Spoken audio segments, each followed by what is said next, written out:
चलिए आइए अब हम लोग आगे देखते हैं। Number 4, reissue of forfeited shares at par, at premium and discount originally issued at discount. आप जो शेयर था उसको पहले डिस्काउंट में इशू किए थे, अब ये शेयर को आप पार में, प्रीमियम में और डिस्काउंट में इशू कर रहे हो। When the forfeited shares originally issued at discount are reissued, the discount allowed at that time of original issue of such shares will be written back at the time of their forfeiture is again allowed. कहने का मतलब जब when forfeiture shares, वो shares जिसको आप forfeit किए हो, कब? जब उसको डिस्काउंट में आप ओरिजिनली इशू किए थे, उसको आप री इशू कर रहे हो। तो discount allowed at the time of original issue, और पहला जब इशू करने के समय जो डिस्काउंट अलाउड था उन शेयर्स का, उसको रिटर्न बैक किया गया था फॉरफीचर में। दस forfeiture share discount account is credited to by the amount of discount allowed at the time of issue because it affects to be cancelled when shares are forfeited. तो इसलिए forfeiture share discount account को credit करना होगा amount of discount allowed से। तो क्या होगा कि इसका जो इफेक्ट है वो कैंसल हो जाएगा। When the same shares are reissued, discount on issue of shares account is again debited by the original amount of discount. ये शेयर को जब आप फिर से री इशू कर रहे हो तो discount on issue of shares account debit होगा ओरिजिनल अमाउंट ऑफ डिस्काउंट से। तो देखिए ये तो थ्योरी था, अब चलिए सम्स करते हैं। बहुत इजी है, बहुत इजीली क्लियर हो जाएगा। Illustration 4, India Infrastructure Limited has issued its shares of ₹20 each at a discount of ₹2 per share। मतलब 20 - 2 18 रुपये में आप शेयर दिए थे। Mahima holding 100 shares did not pay final call of 5 per share. Her shares were forfeited. Later on the company reissued these forfeited share at, पहला case है 15 रुपया पर शेयर, दूसरा 20 रुपया पर शेयर, तीसरा 25। अब देखिए शेयर का दाम 20 था, 15 मतलब पहला डिस्काउंट है, 20 का 20 एट पार, 20 का 25 at premium. Make journal entries for the forfeiture and reissue of the shares in the books of the company. तो पहले फॉरफीचर का एंट्री करेंगे, उसके बाद अपने इसका री इशू का एंट्री करेंगे। तो देखिए ये करने के लिए आप सबसे पहले एक पेज लीजिए और उसमें कंपनी का नाम लिखिए। कंपनी का नाम है इन the books of India infrastructure limited. ठीक है, अब देखिए इसमें क्या होगा। सबसे पहला होगा फॉरफीचर का एंट्री। तो देखिए फॉरफीचर कैसे करेंगे। Number 1, share capital account debited to share forfeited account to discount on shares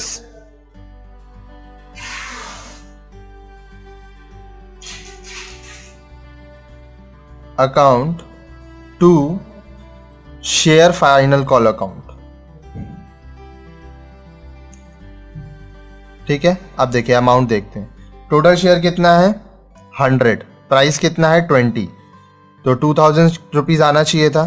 ठीक है, 100 × 2 डिस्काउंट है 200 रुपया, कौन सा पैसा नहीं आया 100 × 5 मतलब 500 नहीं आया, तो आया कितना 100 × 13 1300 रुपीज़ आया मेरे पास।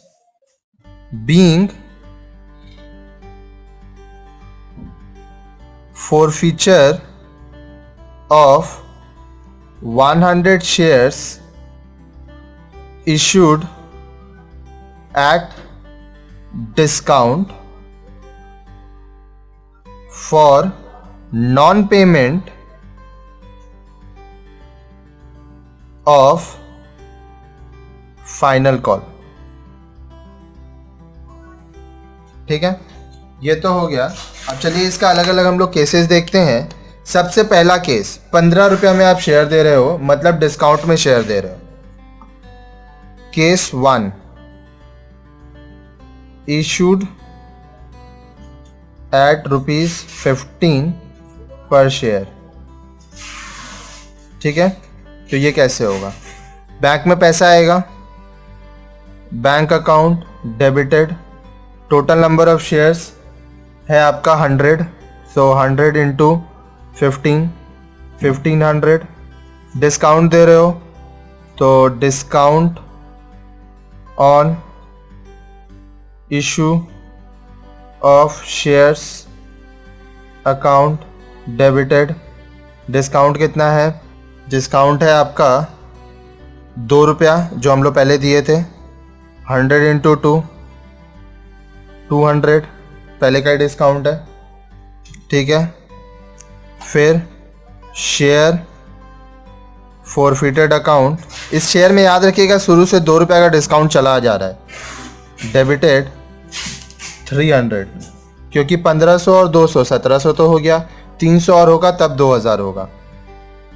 2 share capital account 100 into 20, 2000 rupees हमारे पास आना चाहिए। बीइंग 100 शेयर रीइशूड एट 15 पर शेयर, 100 शेयर्स रीइशूड एट ₹15 पर शेयर, ठीक है। अब देखिए इसमें फॉरफिटेड अकाउंट में 1300 था, 300 रुपया जो है वो हम लोग का ट्रांसफर हो गया। बचा जो पैसा है share forfeited account debited 1000 to capital reserve account, capital reserve account 1000, ठीक है। फिर आप यहां पे लिखोगे being balance of share forfeited account is transferred to capital reserve account, ठीक है। तो इस तरह से पहला केस हमारा यहाँ पे सॉल्व होता है। तो हम लोग चलिए अब नेक्स्ट केस देखेंगे। चलिए केस 2। तो चलिए आइए अब हम लोग केस नंबर 2 करते हैं। केस नंबर 2 में आप देखेंगे issued at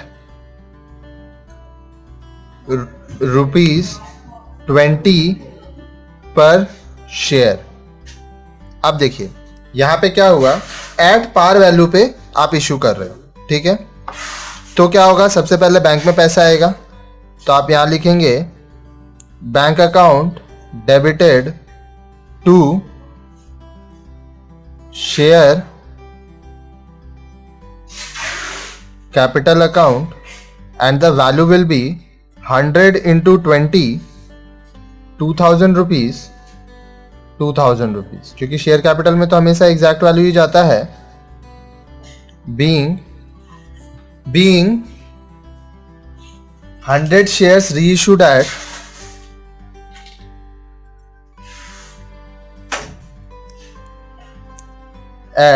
₹20 per share which is your par value. अब चलिए यहां पे 2000 रुपये आपका पूरा का पूरा आ गया, तो ये 1300 रुपये आपका बच गया, तो आप इसको कैपिटल रिजर्व में ट्रांसफर कर दीजिए। Share forfeited account debited to capital reserve account, the amount will be 1300 rupees, being balance of share forfeited account transferred to share, I'm sorry, it is transferred to capital reserve account। और इस तरह से case number 2 भी हमारा यहाँ पे complete होता है। देखिए अभी एक और केस बचा हुआ है, केस नंबर 3, तो उसके लिए हम लोग एक और पेपर लेंगे और उसमें लिखेंगे इन the books of India infrastructure limited. Okay, now let's see case number 3. Issued at ₹25 per share. ठीक है, इसमें प्रीमियम है, इसको थोड़ा ध्यान से समझिएगा. बैंक में पैसा आएगा, so bank account will be debited. कितना आएगा? 100 into 25. So it is 2500 to share capital account 100 into 20, which is your 2000 rupees. Then securities premium account 100 into 5, 500 rupees, being reissue of discounted shares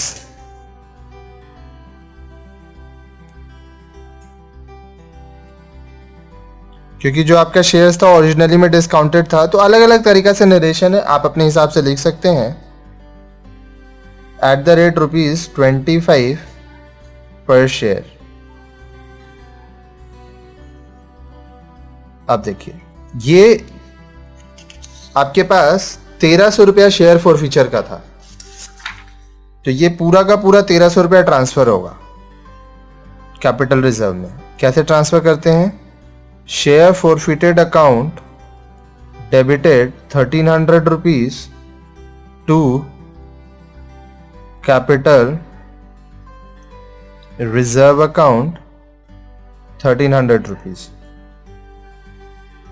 being balance in share forfeited account is transferred to capital reserve account. देखिए simple है. तो इस तरह से जब आप उस share को जो ओरिजिनली डिस्काउंट में इशू किए थे उसको किस किस तरह से इशू किया जाता है वो यहाँ पे आप देखें, और हमारा सम्स यहाँ पे ये कंप्लीट हो गया.